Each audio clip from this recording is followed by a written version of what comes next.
Yes, but the government is threatening us. Është gabim të bojkotosh parlamentin. Po, por qeveria po na kërcënon, por luftoni për këtë. Parlamenti është një organ i ndryshëm nga ekzekutivi. Para së gjithash, duhet ta ruajmë këtë. Së dyti, merruni me qytetar. Trajnimi i qytetarëve, atyre të përgjegjshëm, tu thuash të vërtetën qytetarëve, pranimi se qytetarët nuk do të pajtohen me ty dhe nuk do të votojnë për ty, pranojeni këtë. Guarantee that you are saying the truth. Okay, that's the main point. Garanto se po thuat vërtetën. Kjo është pika kryesore, ndarja e pushtetit, qytetaria dhe sigurisht lufta kundër korrupsionit.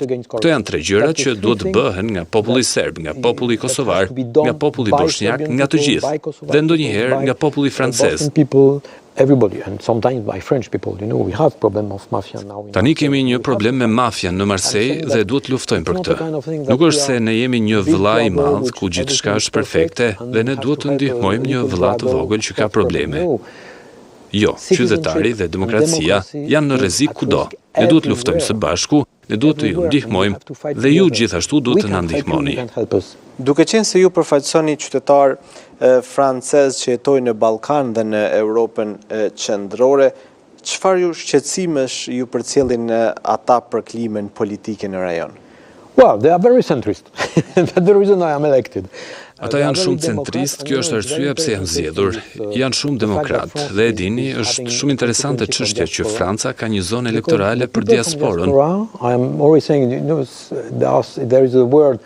Sepse njerëzit e diasporës, unë gjithmonë e them këtë term, ata janë binacional, por unë gjithmonë them, jo, unë nuk jam binacional, jam qytetar i dyfisht.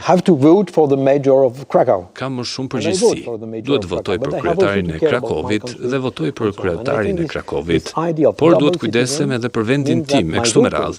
Dhe mendoj se kjo ide e qytetarisë së dyfisht nënkupton që votuesit e mi janë qytetar më të gjerë. Sigurisht, për shembull, tani po luftojmë në Francë sepse nuk kemi sistem proporcional zgjedhor.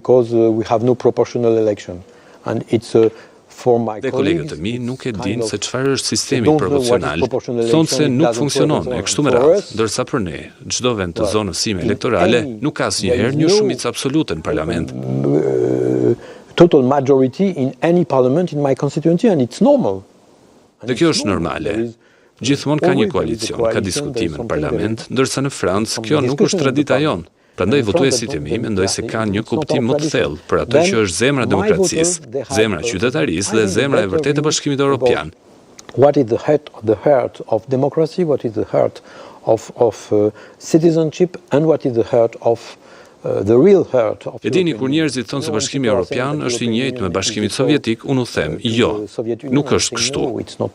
Okay, we have 24 languages. Okej, kemi 24 gjuhë dhe kur Serbia do të jetë pjesë e Europës, gjuha serbe do të jetë gjuhë zyrtare 500 milion njerëzve, sepse serbishtja do të bëhet gjuhë zyrtare e komunitetit evropian, me përkthyes, me dokumente zyrtare, me alfabet, me të gjitha.